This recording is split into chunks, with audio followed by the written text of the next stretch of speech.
Salut à tous, on se retrouve pour un nouvel épisode du Dunk Hebdo NBA podcast. La NBA arrive doucement mais sûrement à sa mi-saison. L'heure pour nous de décerner des trophées, mais des trophées un peu spéciaux. C'est des trophées à la sauce Dunk Hebdo après une quarantaine de matchs. Ils sont au nombre de 6, on va vous les présenter. Mais avant ça, je vais présenter mes acolytes pour aujourd'hui. Avec nous d'abord, celui qui a envoyé un message à 11h08 sur WhatsApp. On va trop rigoler. Je présente Madiane. Comment ça va, Madiane? Est-ce que tu le sens bien, cet épisode-là?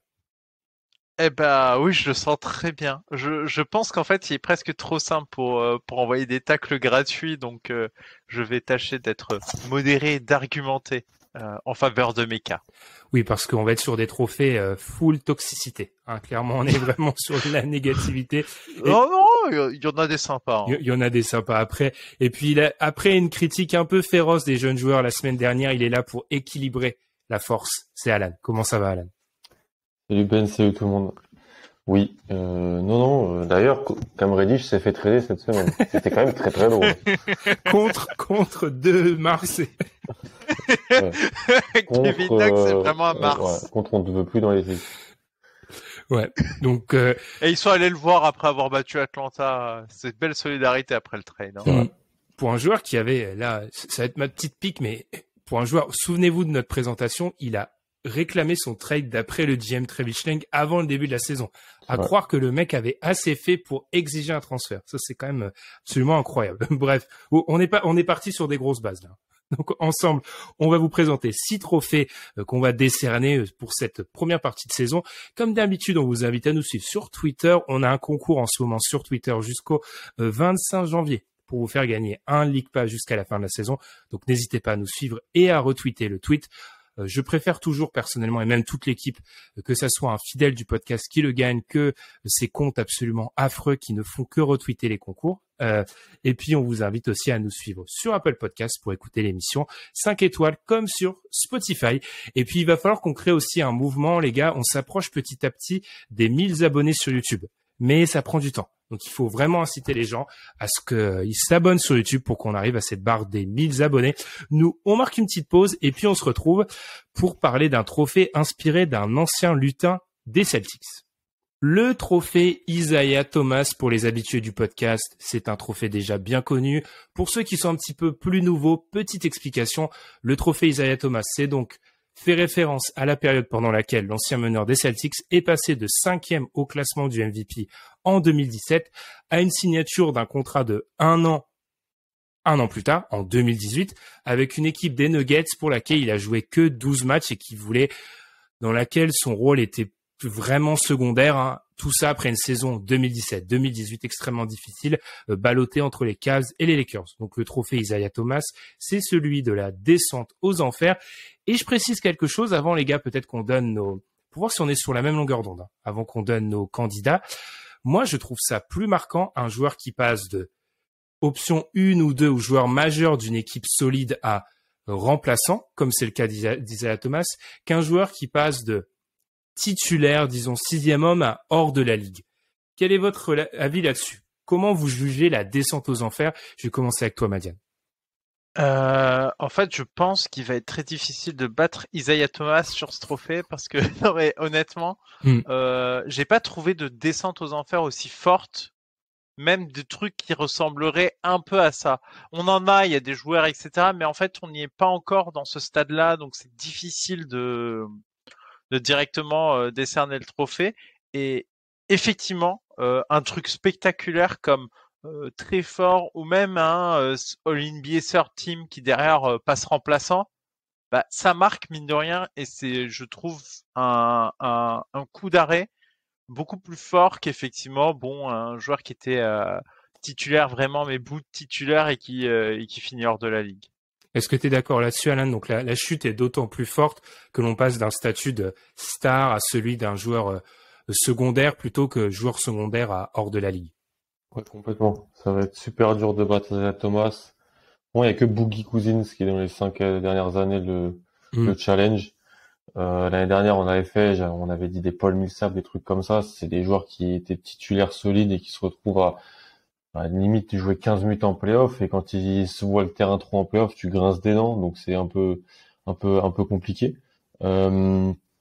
Mais c'est sûr que ouais, c'est vrai que comme tu l'as dit, tu nous le disais avant l'émission, un joueur qui était peut-être un sixième homme de luxe ou un joueur un starter de troisième zone qui passe à un joueur qui joue plus, c'est moins marquant, c'est moins comme Isaiah Thomas, DeMarcus Cousins et compagnie.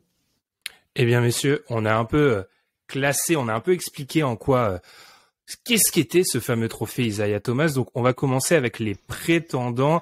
Je vais rester avec toi. Tiens, Alan, tu mets qui comme prétendant pour ton trophée Isaiah Thomas du début de saison 2021-2022 ? Russell Westbrook et Blake Griffin. Russell Westbrook et Blake Griffin pour des raisons différentes. Comme tu l'as dit, c'est encore une fois des différences d'étage. Russell Westbrook, moi, j'avais du mal déjà avec le discours des 2 dernières années qui consistait à dire non mais regarde, il commence mal les saisons et en fait sur les deuxièmes parties de saison il est super bon. C'était vrai, mais en fait c'est les 2 fois donc à Houston et à Washington, on avait dû tellement s'adapter à lui pour que ça fonctionne, notamment à Houston avec le trade de Capella et jouer vraiment sans intérieur pour qu'il puisse en gros être le seul joueur qui finit proche du panier et donc lui donner l'accès au cercle et ensuite le faire jouer énormément. Balle en main et beaucoup en contre-attaque avec les Wizards. En fait, ça a mené nulle part sur les deux fins de saison. Donc, j'attends pas à ce que Westbrook change réellement de niveau sur la fin d'année et je trouve qu'il est négatif sur demi-terrain aujourd'hui en NBA. Il est pas positif. Et Blake Griffin parce que c'est un joueur qui était titulaire dans une équipe qui était favorite au titre l'année dernière. Qui a des minutes intéressantes en play-off et qui cette année s'est fait bench parce que des fois il est pas jouable dans certaines confrontations et je suis pas sûr qu'il jouera plus de 10 minutes en play-off avec Brooklyn. Russell Westbrook, je pense, vu ton rire Madiane, je pense qu'on l'a tous plus ou moins, l'ami Russell Westbrook, donc je vais te laisser enchaîner avec tes candidats à toi. Et en fait, j'avais ce top 2 et finalement j'ai retenu Blake Griffin. Alors Russell Westbrook, je partage, mais je trouve que le joueur est négatif, mais je laisse encore un peu de temps avant de faire tomber le couperet. Je pense que notamment il sera un très fort candidat l'an prochain quand, à mon avis, il trouvera pas de poste nulle part quasiment. Enfin, ce sera difficile pour lui de trouver un endroit, un point de chute pour jouer. Parce que ce qui monte cette année est quand même très inquiétant. Moi, Blake Griffin, je l'ai mis parce que il y a devant Russell Westbrook, parce que Blake Griffin, il fait une année super à Détroit. Il les emmène, il les porte vraiment. Il se blesse, il fait une saison un peu blanche. Il commence la saison suivante. Vraiment à Détroit, tu le vois pas ouf. Et moi, il y a une alerte. Et quand il se fait trader à Brooklyn, j'ai trouvé très affûté dans l'énergie. Il a vraiment su s'adapter et changer son rôle pour s'adapter à Brooklyn. Et j'ai trouvé son apport très intéressant. Et il est passé de ah oui quand même, en fait, il peut jouer titulaire. Ok, il est dans l'énergie, il apporte énormément de choses. Franchement, c'est propre, c'est très bien. À cette année où je pense que il ne verra pas le terrain en play-off. Je pense qu'il se fera exploiter trop fort et pour moi, il jouera pas. Je pense qu'il pourra pas avoir le terrain. Ça, c'est trop dur en fait. Je pense qu'il est dépassé. Il est dépassé actuellement et ça se voit quand tu le vois jouer. Tu le sens dépassé. Et on est quand même passé d'un statut où il jouait titulaire, j'avais des doutes, mais non, clairement, il avait un vrai apport dans l'équipe et je le voyais avoir sa place. Et d'un seul coup, là, je le sens dépassé pour le basket.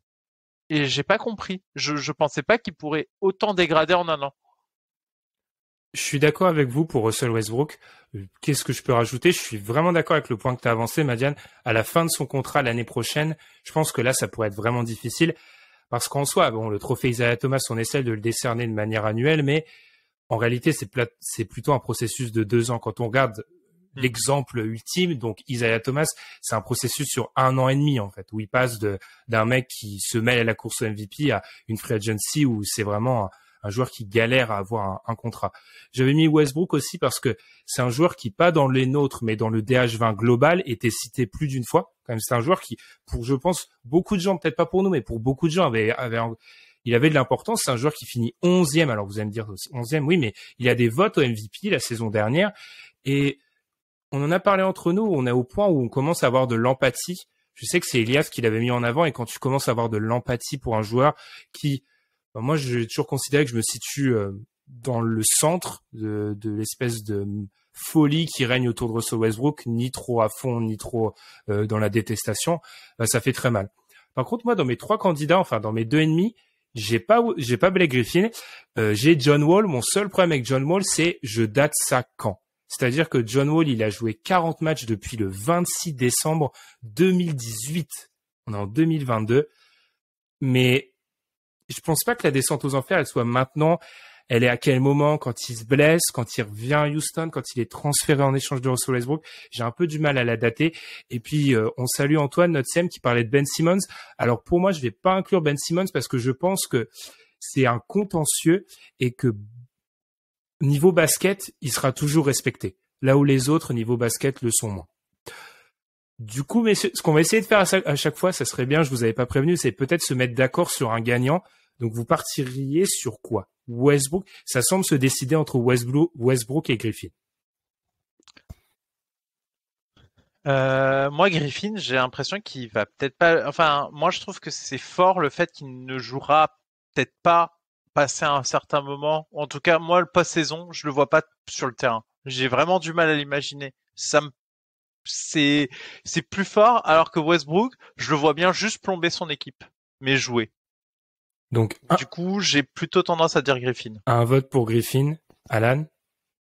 On part du principe que oui, le statut de Blake Griffin diminue plus que celui de Russell Westbrook, c'est-à-dire qu'en fait, Russell Westbrook, on savait peut-être qu'en fait, ça serait la 3e option des Lakers, et même s'il est pas bon ou très productif, il sera quand même la 3e option des Lakers en réalité, par rapport à Blake Griffin qui devait être peut-être le 5e meilleur joueur des Nets peut-être, et qui va se retrouver peut-être à ne plus être dans leur rotation à 8 ou 9. On peut accorder le point à Blake Griffin.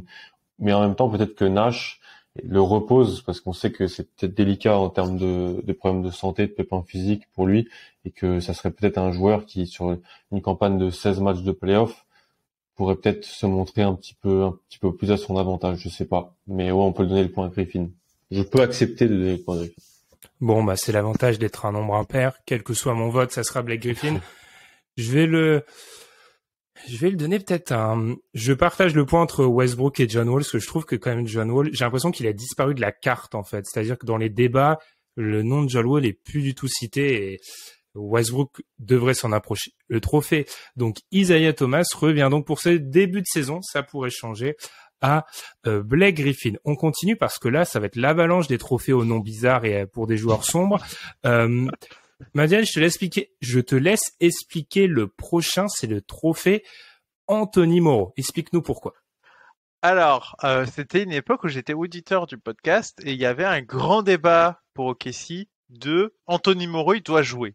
Anthony Morrow, il est bon. Anthony Morrow, il doit jouer. Anthony Morrow, il doit jouer. Non, Anthony Morrow, il shoot, donc il doit jouer. On disait ça. Oui, non, mais voilà. Et en fait, il voyait jamais le terrain. Mais en fait, et Ben, à un moment, arrive et dit, mais en fait, les gars, s'il voit pas le terrain, c'est qu'il est nul, point.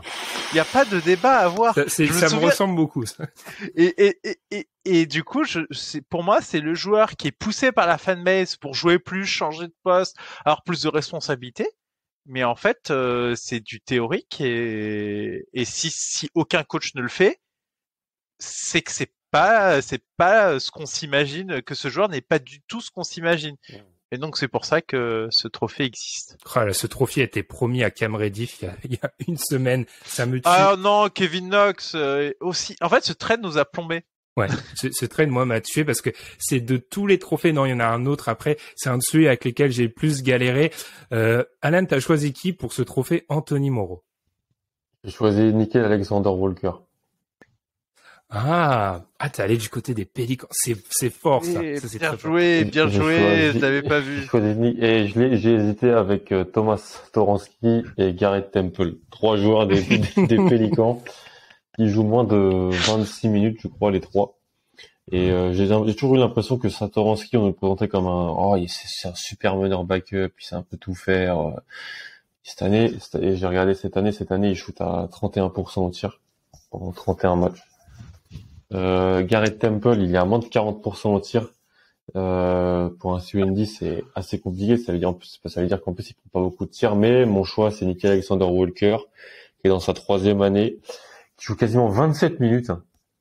Il joue quasiment, mais c'est 27 minutes de trop. Ça prouve que, t'as pas assez ça prouve que voilà, les expériences des gardes, l'époque où ils avaient Drew Holiday, Lonzo Ball et tout, est bien passé du côté des Pélicans, parce que Nickel Alexander-Walker, c'est un joueur qui est sous les 40% au tir.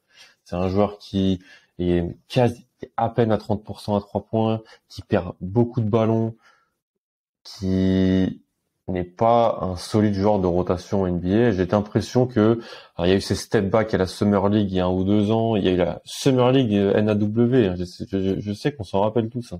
C'est un joueur qui est drafté dans le top 20, et pour moi, voilà, je sais pas si je lui donne un 2e contrat au Pélican, alors que je pense que, parce qu'il il a son step back sur le côté, il peut mettre des tirs intéressants parfois. Parfois, il va faire un gros carton à 30 points. J'ai l'impression que c'est pas la vraie image qu'on a de lui. Donc, je choisis Nickel Alexander-Walker. Très bon choix. Moi, j'avoue que je suis arrivé page blanche, et vraiment très bon choix, parce que pour avoir été obligé de subir les Pélicans au début d'année pour un podcast, alors c'était entre lui et Jackson Hayes. La seule différence étant que Jackson Hayes, personne ne demande à ce qu'il joue plus. C'est la grande différence, c'est que tout le monde, je pense, a fait le deuil de Jackson Hayes, moins de Alexander Walker. Madiane, c'est toi qui as eu l'idée de ce trophée, tu le donnerais à qui? Alors, déjà, je vais parler du process parce qu'on en parlait en off et ça intéressait. Moi, je suis allé sur Twitter parce que c'était difficile et j'ai tapé Shoot Playmore NBA et j'ai scrollé et j'ai vu des fans et des fanbases. J'ai fait de l'investigation, je suis allé profondément et là, je suis tombé sur des tweets demandant à ce que Quickley devienne titulaire au poste de meneur des Knicks, et moi j'ai fait non. Juste non.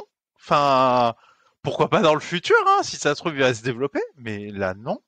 Non, tu le vois jouer. Je suis désolé, putain, c'est affreux s'il joue titulaire. Enfin, c'est pas, ça va pas le faire. Il montre de bonnes choses, ok, mais en fait, c'est les déchets qu'il y a dans son jeu face à des bancs, généralement.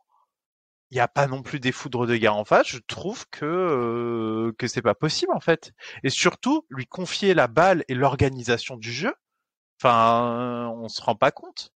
Il est pas du tout dans ce registre. Donc je comprends même pas la demande à ce que ce soit lui qui organise le jeu des Knicks. Enfin, enfin, si ça se fait, ça va pas le faire. Et je pense que si ça se fait pas, c'est qu'il y a de bonnes raisons.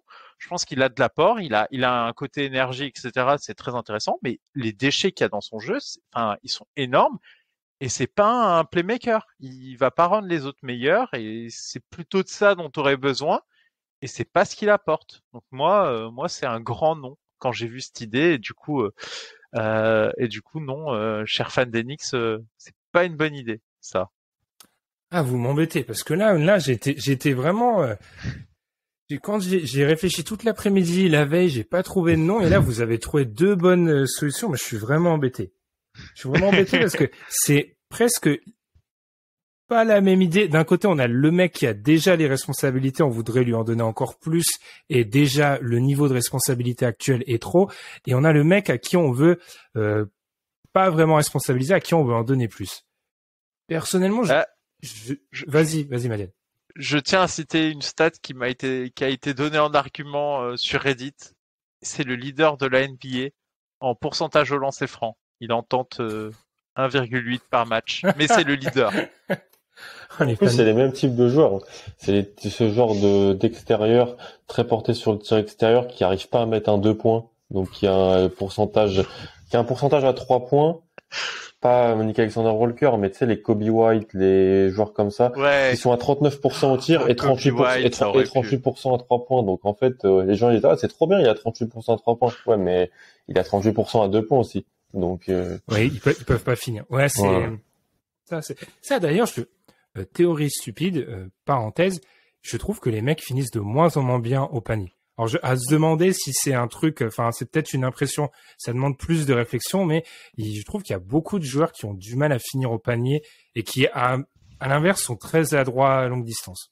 C'est pas Quickley qui a fait cette action légendaire où Oui, en c'est lui. contre-attaque, Si. il a un panier ouvert à 2 points, il retourne mettre un step back à 3 points. J'avoue qu'entre ça et l'argument des lancers francs et puis dédicace à Adrien parce qu'il dit il faut qu'on parle d'Enix, j'ai envie de le donner mon point à Quickley. Je pense que ouais, un point pour Quickley. Je sors le drapeau blanc.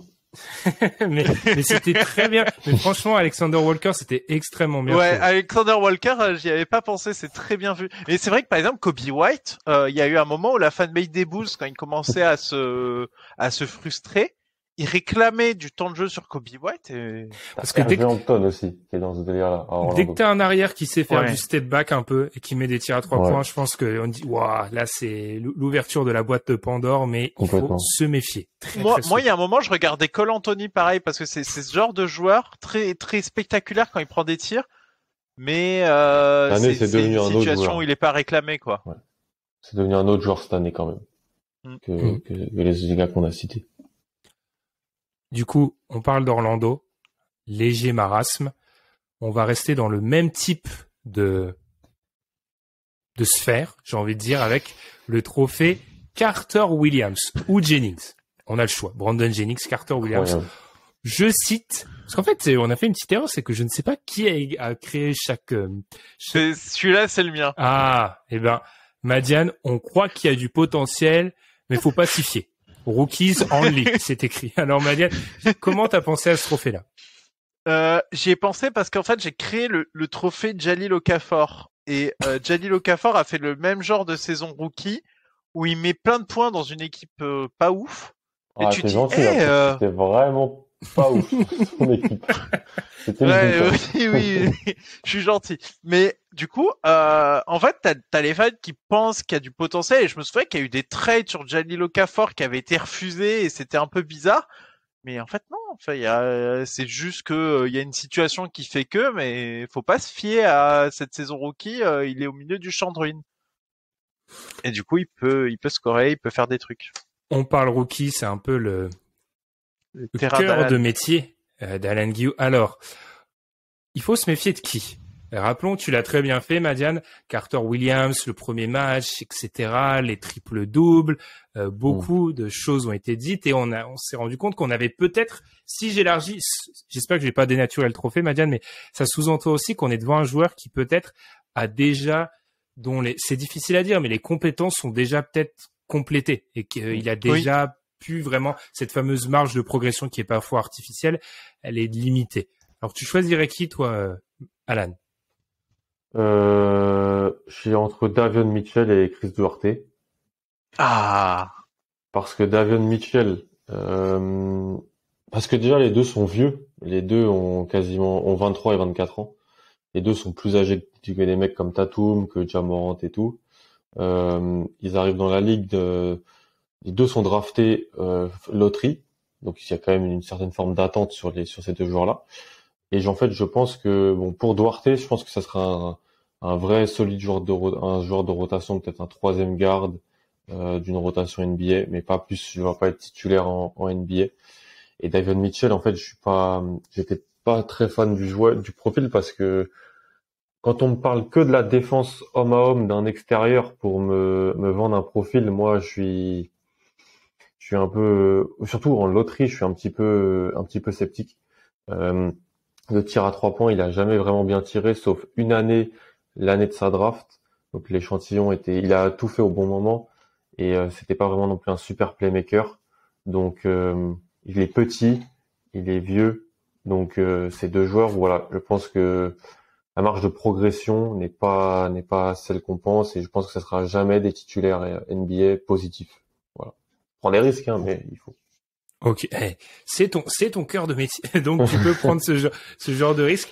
Madiane, tu partirais vers qui? Moi, je vous ai dit, les gars, n'ayant pas la légitimité d'Alan sur les jeunes joueurs, je me méfie avec ce trophée-là. Je dirais juste que, pour moi, on est obligé d'inclure les rookies selon les règles de Madiane. Là, c'est bien, c'est que le créateur du trophée impose ses règles.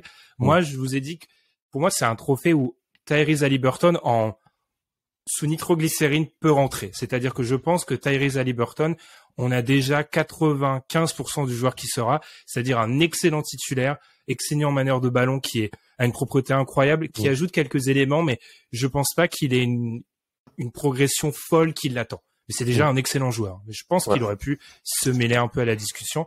Du coup, Madiane, après cette longue parenthèse, t'es parti sur qui? Alors, justement, comme j'ai forcé en disant rookie only, c'est très dur, ce que je vais dire. Donc, à prendre avec des pincettes. C'est juste un faisceau d'inquiétude que j'ai en ayant vu les débuts du joueur. Jalen Suggs me donne un goût où je regarde et j'ai peur pour lui. J'ai peur pour plusieurs raisons.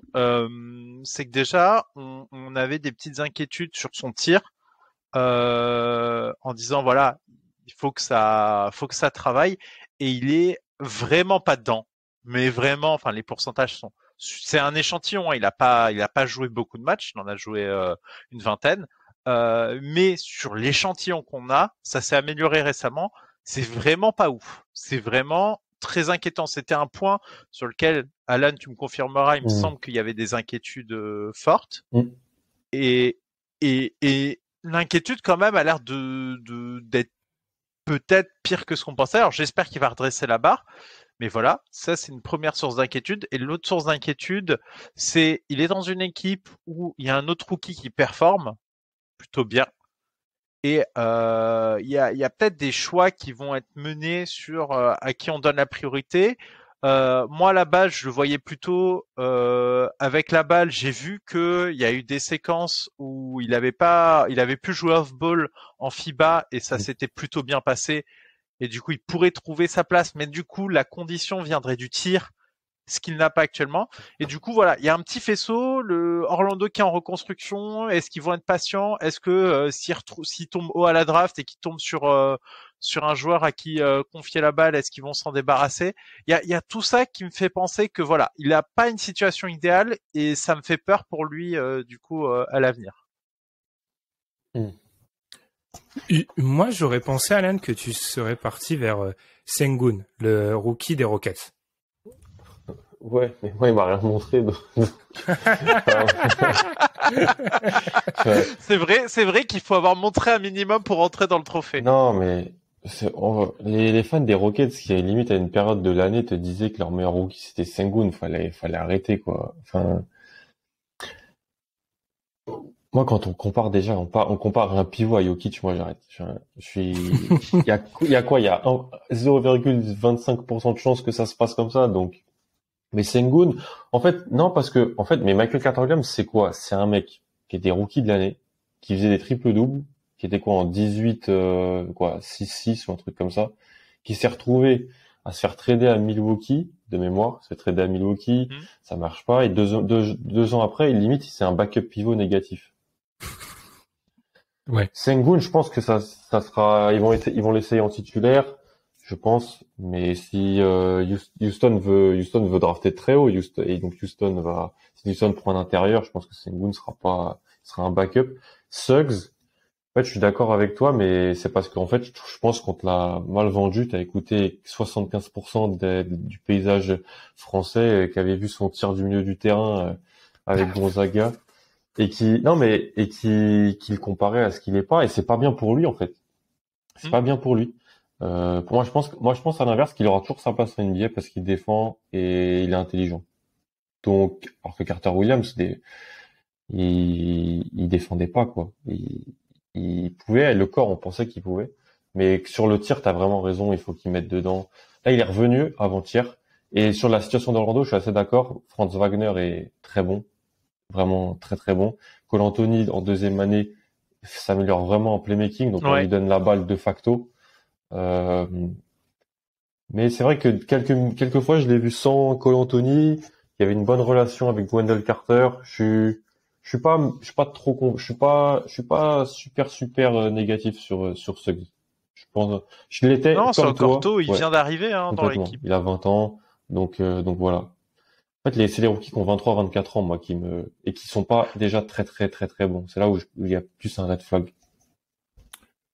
Pour ce trophée-là, les gars, je propose qu'on ne donne pas de gagnant. On n'a pas envie de donner porter l'œil à un de ces rookies. Donc, on va enchaîner avec un autre de nos trophées. Cette fois-ci, on va parler. Alors, ce trophée a ramené beaucoup de débats parce qu'on l'a renommé au moins 2 fois ou 3 fois dans la journée. J'estime qu'il devrait s'appeler le trophée soit LeBron James Cavs, proposition de Madiane, soit Draymond Green Warriors, proposition de Madiane. Je tends vers le LeBron James Cavs. C'est l'idée du trophée, le joueur le plus valuable pour la façon de jouer de l'équipe. Sans lui, ça ne peut pas marcher du tout. Pourquoi on l'a renommé ce trophée? Parce que de base, il s'appelait le trophée Rudy Gobert et pour moi, on peut pas l'appeler le trophée Rudy Gobert parce que c'est Rudy Gobert le gagnant en fait de ce trophée-là. C'est-à-dire que moi, j'ai décidé d'éliminer tous les joueurs qui étaient héliocentrés de ce trophée-là parce que j'estime que c'est l'héliocentrisme qui te rend indispensable, pas tellement toi. C'est-à-dire qu'on peut interchanger Luka, Trey, James Harden de la grande époque. En fait, ils sont interchangeables. C'est pas leur compétence en elle-même qui rendent cette indisponibilité-là. Là où, Rudy Gobert, on l'a vu, le Jazz, 4e défense quand il est là, 30e quand il est pas là, une équipe qu'on n'attaque pas du tout dans la raquette quand il est là, 29e en termes de pourcentage, 29% des tirs étaient pris dans la raquette quand il est sur le terrain, 2e en NBA, 32 quand il est pas là, 15e en NBA.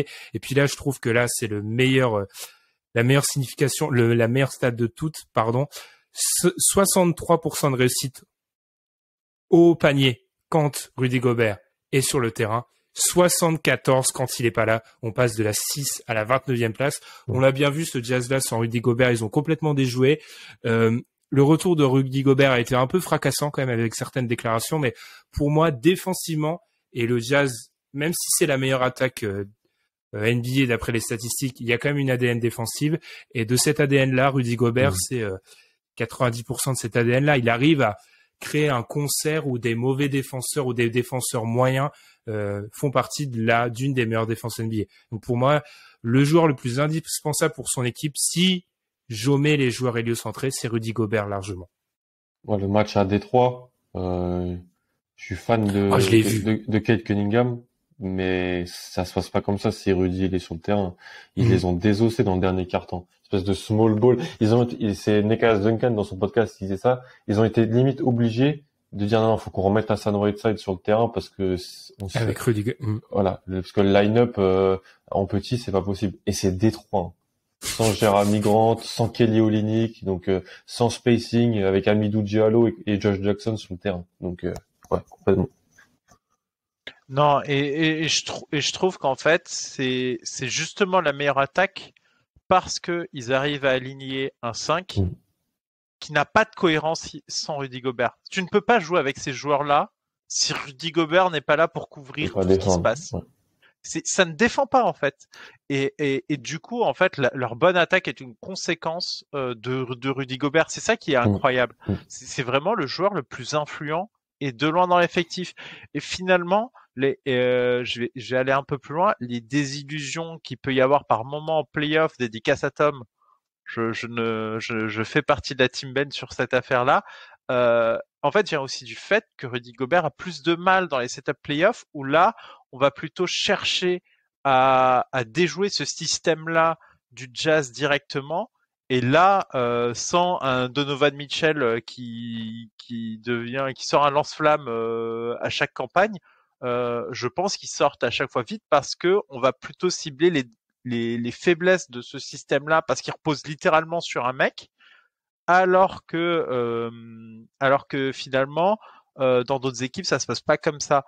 Et comme t'as pas le temps en saison régulière de faire un game plan par équipe tous les soirs, oui tu peux le faire. Et j'ai déjà vu des cas spéciaux. Je me souviens de Brad Stevens qui travaillait souvent ces matchs contre le Jazz et je me souviens que les Celtics faisaient partie des équipes qui tapaient tout le temps le Jazz à un moment à cause de ça.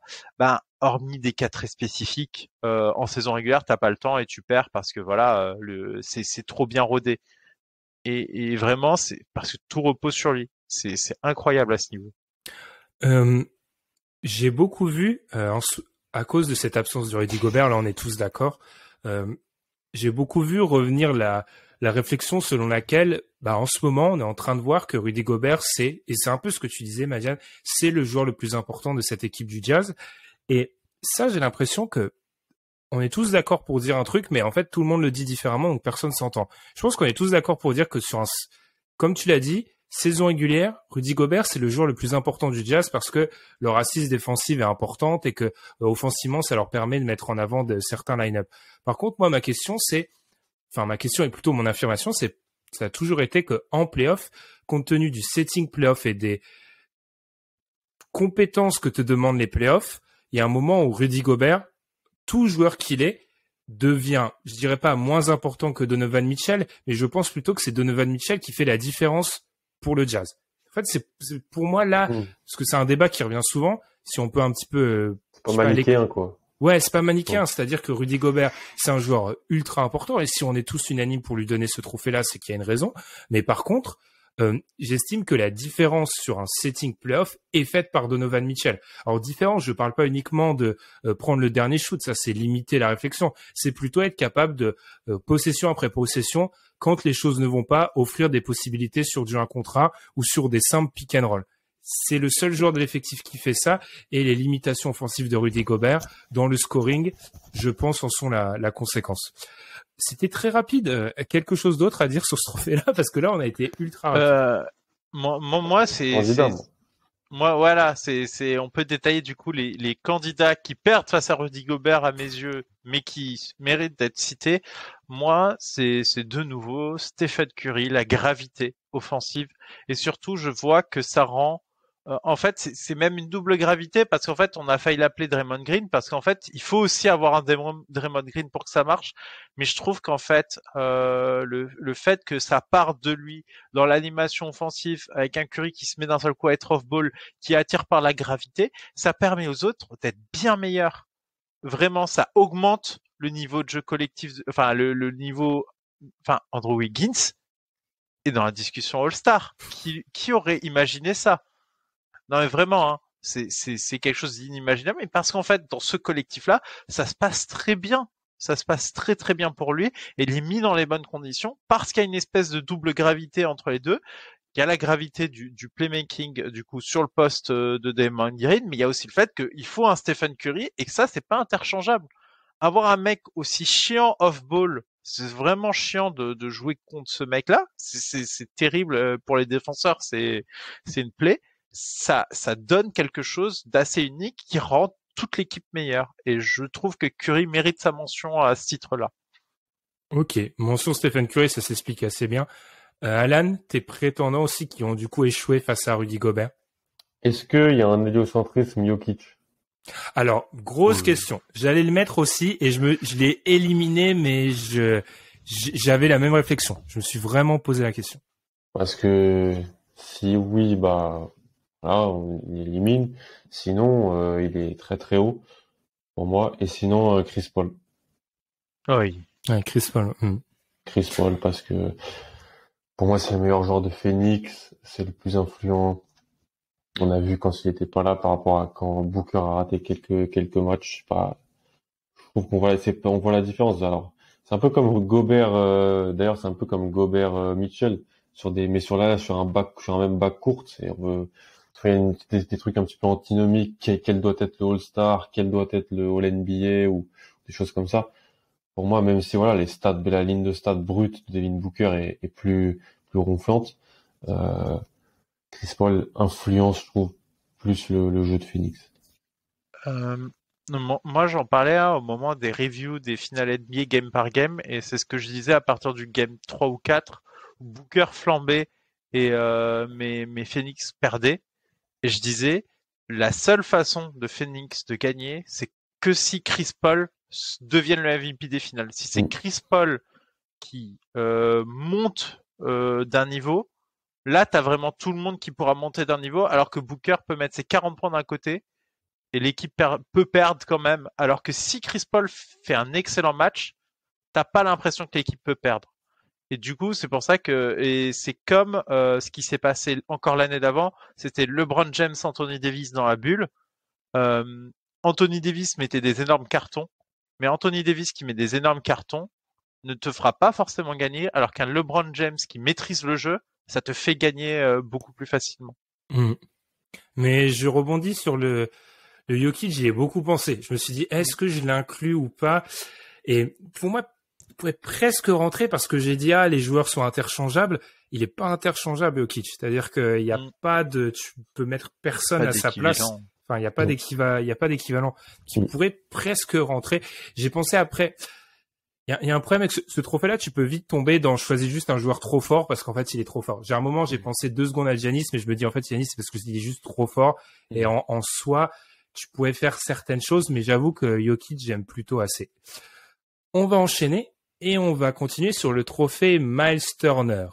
Je cite, l'idée et le profil du joueur sont plus discutés que le joueur lui-même. Ça, c'est Tom, si je ne m'abuse. Ce concept du joueur qui fait rêver alors que la réalité du joueur est moins bonne. T'as parlé des Lakers, Madiane, je vais commencer, je vais blasphémer un peu. Oui, je l'ai aussi. Anthony Davis, les gens. Oui. C'est Anthony, je suis désolé, hein, c'est Anthony Davis maintenant. Anthony Davis, le profil de l'intérieur ultime, on le répète, mais on lui a donné le bénéfice du doute la saison dernière parce qu'on s'est dit intersaison courte, le titre, la bulle, il avait été incroyable. Mais en réalité, sur les 3 dernières années, ce profil de l'intérieur ultime, on l'a vu 5 semaines dans la bulle à Orlando. On l'a pas vraiment vu, il se blesse beaucoup. C'est un joueur qui a pris du poids cette saison pour jouer plus au poste de pivot. La réussite au tir, elle a existé que dans la bulle. Il est beaucoup moins mobile à cause de cette prise de poids. Ça reste un joueur incroyable, hein, ça reste un joueur du DH20, il n'y a pas de souci. Mais je trouve que Anthony Davis, dans l'idée, si on parle une fois de l'idée de cet intérieur 3.0, pour moi, ça devient de plus en plus une chimère. Je parlais du DH20, les gars. En octobre-novembre 2020, donc après la saison écourtée, bulle, etc., on a fait notre DH20, ça date donc d'il y a 15 mois. On avait Giannis et AD au même niveau. Enfin, le temps passe vite, hein. Le temps passe vite et je trouve que Anthony Davis devient de plus en plus ce joueur théorique. Ça me fait mal de le mettre parce que pour moi, souvent, un joueur théorique, c'est plutôt un joueur qui a pas fait ses preuves, mais j'ai pas envie de trop taper sur les jeunes joueurs parce que j'estime que les jeunes joueurs peuvent un peu tout rassembler. Là où Anthony Davis, c'est un vétéran, c'est un mec qui est là depuis plusieurs années, qui a eu plusieurs contrats, qui est dans le top 20 NBA et j'ai l'impression qu'on fantasme un peu sur ses capacités parfois. Je vais enchaîner, j'ai vu Madiane beaucoup acquiescer. Donc j'estime que tu es d'accord avec moi, donc je vais donner la parole à celui qui est pas d'accord avec moi. T'en penses quoi, Alan? Moi, en fait, je l'ai plus vu comme le joueur. Moi, ce trophée-là, je l'ai vu comme, lui, il est dans une mauvaise équipe, mais ça ferait un super joueur de playoff dans une équipe qui gagne. Ah, pas mal. Ah oui, aussi. L'interprétation est autorisée. Et j'ai choisi Jason Tate des Rockets parce que, en fait, j'ai l'impression qu'on le voit comme un défenseur polyvalent. Peut jouer un peu loin du ballon. C'est beaucoup moins sexy qu'Anthony Davis. Là, on est sûr. Mais en fait, je le trouve petit et il tire pas à 3 points. Donc j'ai du mal à le voir vraiment. Parce qu'à chaque fois on me dit regarde PJ Tucker, mais il y en a qu'un seul. Enfin, on le voit à Miami cette année, on l'a vu à Milwaukee, on l'a vu à Houston. Si le modèle de vente d'un joueur de ce type-là, c'est PJ Tucker, moi j'ai du mal. C'est comme quand on me vend, non mais ce meneur il est trop petit. C'est un bon gestionnaire, regarde Chris Paul, mais non. Dans cet intérieur, il est pas, Jones, voilà. etc. Cet intérieur, il est pas physique, mais il a un peu de talent offensif, c'est Jokic. Non. Donc, en fait, j'ai un peu de mal avec Jason Tate. Je demande à voir est-ce qu'il va bouger du Houston, est-ce qu'il va arriver en playoff dans une équipe. J'avais Christian Wood aussi. Ouais, ça c'est un historique du podcast, voilà, Christian Wood, Christian Wood qui fait des stats dans des équipes où il est souvent beaucoup servi, mais pas souvent très bien servi, mais où ça gagne pas non plus. Ce Christian Wood aux Hornets aujourd'hui te permet de passer le cap pour Charlotte par exemple ou autre. Et voilà, c'était les 2 que j'avais. Christian Wood, je suis en train de me dire qu'il aurait pu aussi être trophée Anthony Moore. Il y a quelques années. Il aurait pu l'avoir aussi, il doit plus jouer et tout, alors que, bref, après, c'est vrai que Christian Wood, c'est toujours terrible pour lui parce qu'il est toujours dans des marasmes pas possibles. Madiane, je reviens vers toi.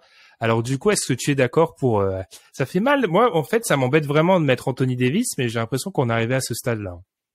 Ouais, non, Anthony Davis, je partage pleinement parce que je l'ai mis et en fait c'est surtout, en fait c'est beaucoup de théories aussi sur la fin du small ball. Il y a aussi beaucoup de choses, beaucoup de discussions très théoriques autour d'Anthony Davis, mais Anthony Davis très fort.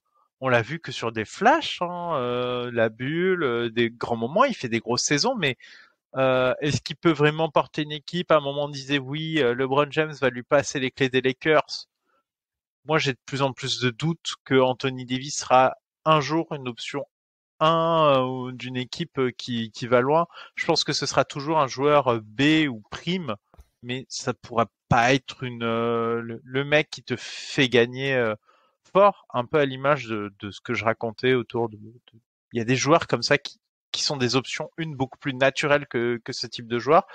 Et ouais, je trouve que c'est un joueur qui est aussi très débattu parce qu'on dit oui, mais les blessures, oui, mais ça, et en fait, à chaque fois, il y a un moment où la valeur terrain et ce qu'on voit n'est que le juge de paix, il y a que sur ça sur lequel on peut pas se tromper. Et dès lors qu'on regarde le terrain et que le terrain, moi, je commence à avoir un avis un peu plus négatif. C'est pas un mauvais joueur, ou enfin, il faut pas se tromper. Hein, on n'est pas en train de dire Anthony Davis c'est bidon. C'est pour moi, enfin, DH20, il va pas en sortir.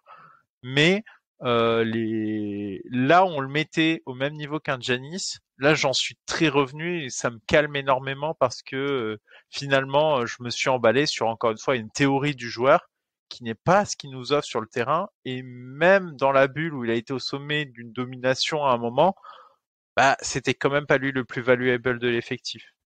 Sachant en plus, hein, pour une fois, parce que on sait, quand c'est ça, il faut un peu, faut nuancer. On a nuancé. Hein, pensons à sa série contre les Blazers où ils mettent un 4-0 un 4-0 aux Blazers. Il est incroyable aussi. Il fait une série avec Jrue Holiday, ils font une série extraordinaire. Le truc, c'est aussi, tu vois, si on parle de débat théorique, avec Eddie, on voit peut-être la limite du joueur qui, on le répète souvent, qui a pas la balle dans les mains. Bah, quand Anthony Davis, sur le shoot à mi-distance où il avait été incandescent dans la bulle, quand Anthony Davis, défensivement, il est peut-être un cran en dessous, et quand Anthony Davis, je vais reciter Ilias, il a ses flashs de meilleur joueur du monde, mais tu te demandes pourquoi ce sont que des flashs. Bah, il y a un moment où quand le niveau général il descend un peu, bah, tu tombes sur un joueur qui s'approche de la théorie. C'est peut-être très dur. Moi, je trouve qu'on s'en approche de plus en plus de ça avec Anthony Davis. Complètement. Rien à rajouter. Vas-y, Madeleine. Il a jamais été dans les sommets qu'on lui a toujours promis.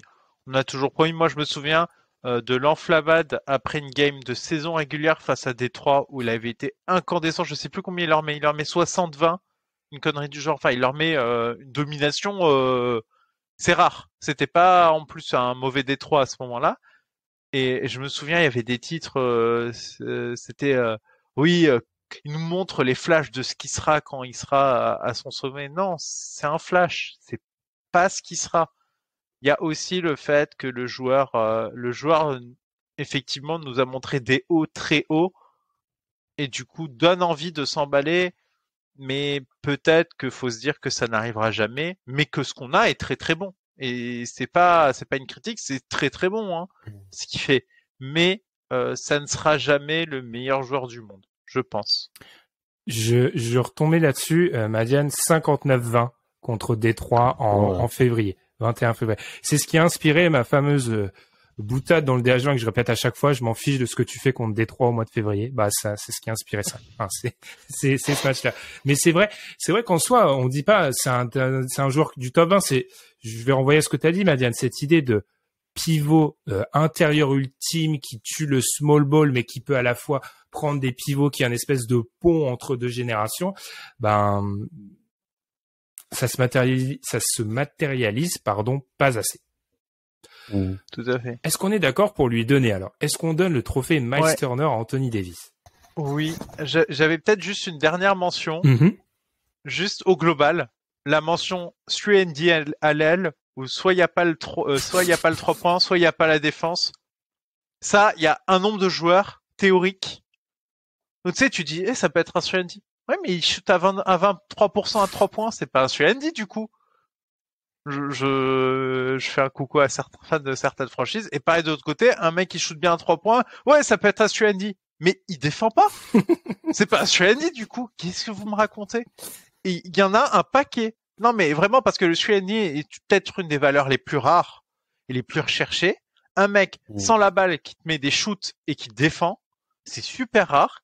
Et du coup, il y a plein de joueurs, on les voit, ils ont soit l'un soit l'autre, et on dit, ça peut être un 3&D. Non, en fait, s'il a pas les deux, c'est pas un 3&D. Et ça le deviendra pas. Tu peux pas développer aussi fort cette double qualité qui est extrêmement rare et franchement un joueur qui a les deux, il aura de l'argent en NBA jusqu'à la fin de son jeu de sa carrière. Hein. Ça, il y a pas de souci. Faudra qu'on fasse une liste, mais c'est vrai que tu vois, quand tu réfléchis dans ta tête, il y en a pas beaucoup, parce que la plupart ont plus de responsabilités que le simple 3 points et la simple défense. Très bien, eh bien, on va donc donner ce trophée Miles Turner la peine dans l'âme, parce que c'est un joueur qu'on apprécie quand même à Anthony Davis. Ah, il est super à avoir joué. Hein. On va terminer cette émission avec le trophée Timofey Mozgov. Désolé, Alan. Les gens auront la référence. Oui. Il faut avoir écouté le podcast depuis le début, presque. Mais je crois que tu as des nouvelles du joueur, Alan, à nous fournir. Oui, exactement. Il a signé en D2 russe. Si les gens se demandaient, il joue en 2e division russe. Magnifique. Le chemin est long depuis les finales de NBA où il avait le 3e rôle après avec Matthew Dellavedova. Incroyable. Incroyable. Le trophée de Timofey Mozgov, c'est celui du contrat signé cet été, l'été dernier, et qui a déjà l'air mauvais. Alors moi j'en ai deux. J'en ai un qui me rend triste. C'est Michael Porter Jr. C'est une extension techniquement et le problème au dos, les antécédents, Madiane est dépité pour ceux qui nous regardent sur YouTube. Je vois que ça me rend très triste de le mettre là. Ça me rend très triste. Et puis alors, on a toujours un truc. Allez réécouter. On invite nos auditeurs à aller écouter un petit extrait. Ça date de août 2021. On avait parlé d'un contrat, personnellement, que j'avais pas compris. Je comprends toujours pas. Zach Collins, l'ami Zach Collins, qui est un joueur des Spurs. C'est normal que vous l'ayez pas remarqué, parce qu'il a toujours pas joué un match. Qui a signé un contrat de 3 ans, 22 millions de dollars, qui a pas joué. Les dernières fois qu'on avait eu des nouvelles, c'était il y a 2 mois de la part de Popovic qui nous disait il va revenir après Noël. Noël passé depuis 3 semaines, aucune nouvelle. Le joueur a joué 8 matchs depuis le 1er janvier 2020 et il a 7 millions cette année. 10 millions garantis sur un contrat de 22. Incompréhensible cette signature à l'époque. Toujours incompréhensible. Moi j'ai 2 questions. Qu'est-ce que faisait le staff médical des Spurs à ce moment-là pour signer un mec qui s'est fait 3 fois opérer, donc 2 fois de la cheville en quelques mois? Et surtout, quel était le projet? Quand on l'annonçait, je vous invite à aller écouter l'extrait, je le mettrai en lien. À l'époque, les beatwriters, les spécialistes des Blazers pensaient que le joueur allait prendre un minimum ou mettre sa carrière entre parenthèses. Il a signé pour 20 millions sur 3 ans, 10 millions garantis, il joue pas. Non mais, je pense qu'il l'aimait avant la draft, c'est tout. Ouais, ça c'est une bonne raison. Ouais. Ils se sont dit, voilà, ils ont donné de l'argent à des joueurs cette année, San Antonio, ils ont fait des contrats comme ça. Il y en a un autre aussi qui était dans ma shortlist à un moment, c'est comme McDermott, McDermott, au moins, il joue, il te met les 3 points, franchement, en vrai. Ouais, mais autant, le contrat, il va devenir toxique à terme. À côté de tes jeunes, il faut des mecs comme ça, en vrai. Collins, c'est juste, il tente le truc parce qu'il l'aimait pré-draft, je vois que ça. Mais c'est cher quand même pour l'aimer pré-draft. C'est cher, hein. 7000. Alors encore une fois, on parlait dans l'épisode j'ai été le réécouter d'août dernier. Les Spurs avaient une enveloppe de 40 et quelques millions. Ils en ont dépensé 7 sur Zach Collins. 7. Il joue pas. Il ne joue pas. 8 matchs depuis le 1er janvier 2020. 8 matchs en 2 ans. Incroyable. Alors là, franchement, je vous avoue que j'ai commencé à faire la liste. Je me suis dit, cet été, il y avait... Tu penses qu'on ne battra pas Zach Collins avec ton proposition? Honnêtement, non. Parce que j'ai regardé les propos. Les gars, ils jouent pas. Et on lui a donné de l'argent. On a dit... Là où je me suis dit, je vais vous laisser défendre votre point de vue. Là où je me suis dit, il est imbattable, c'est qu'on l'avait déjà cité en milieu du mois d'août, à fin du mois d'août. On le cite. Mi-janvier, il a pas joué un match. Franchement, comment tu veux battre ça? C'est imbattable. Je vous laisse enchaîner, les gars. Moi, je te laisse, Alan. Moi, j'ai Daniel Theis. C'est mauvais aussi. 4 ans, 35 millions. Il a 47% au tir. C'est à l'intérieur. 47% au tir. Il a joué 26 matchs. Il y a le projet Sengun, il y a Christian Wood. Je pense que Houston va avoir un pick top 3. Enfin, ils vont essayer, top 5. il y a que des grands dans le haut de la prochaine draft. Qu'est-ce que va devenir Daniel Theis avec son 4 ans, 35 millions? C'est cher, 4 ans, 35 millions. C'est long, en plus. C'est long. Et l'autre, j'avais Evan Fournier, parce que je suis désolé, je dois le mentionner. 4 ans, 73 millions pour être un spot-up shooter. Mais au moins, il joue, et il met ses tirs, il a 39% à 3 points, donc pour ça, 39% à 3 points sur 6 tentatives, en réalité, t'es pas un mauvais contrat, enfin. Ouais, mais c'est la variance qui est très chiante avec Evan Fournier. Je dirais Theis, moi. Moi, j'ai un joueur qui a pas joué, parce que je suis très inquiet.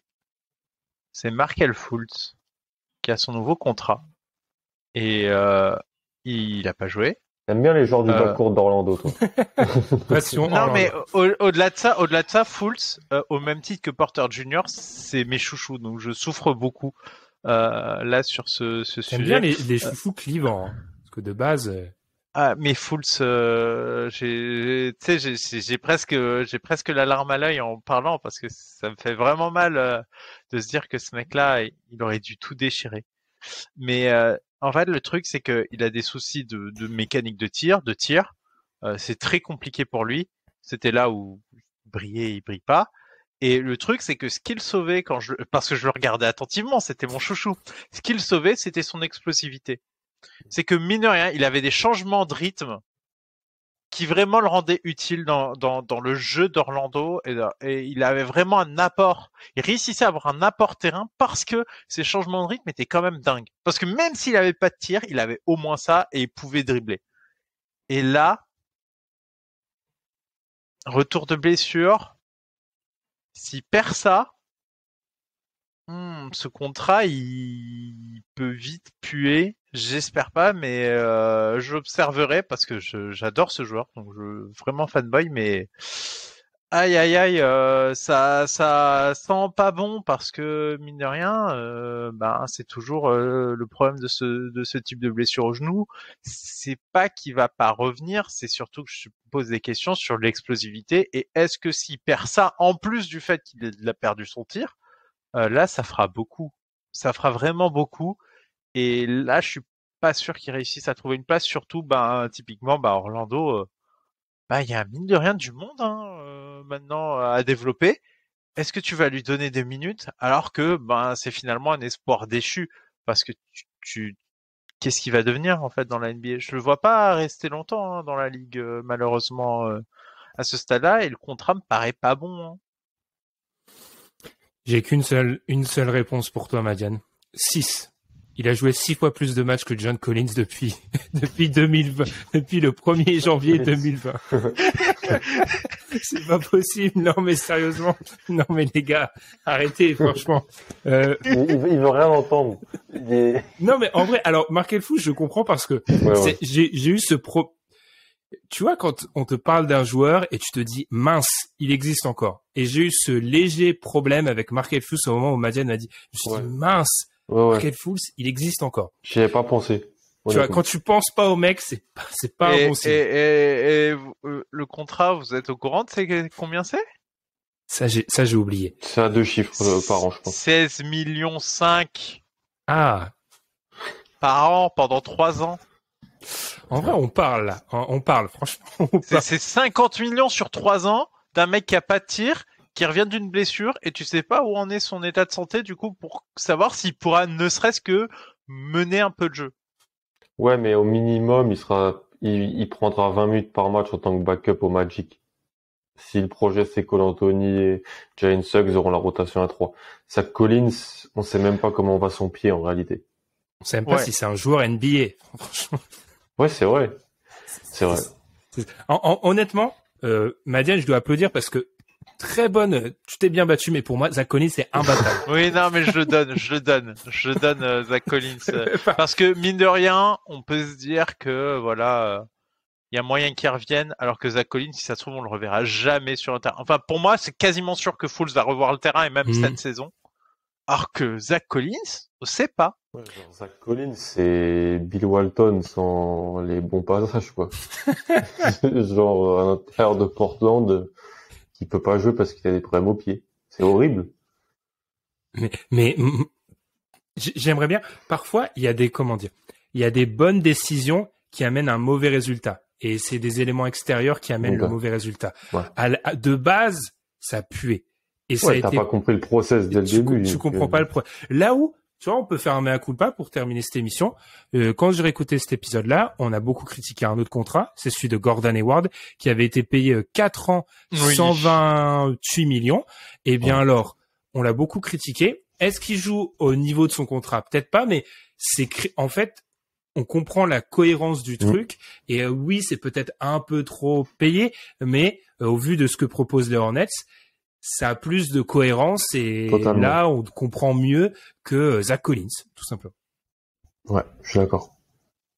Donc, comme quoi, on est capable aussi de faire notre mea culpa et de se dire que on a fait une petite erreur de ce côté-là.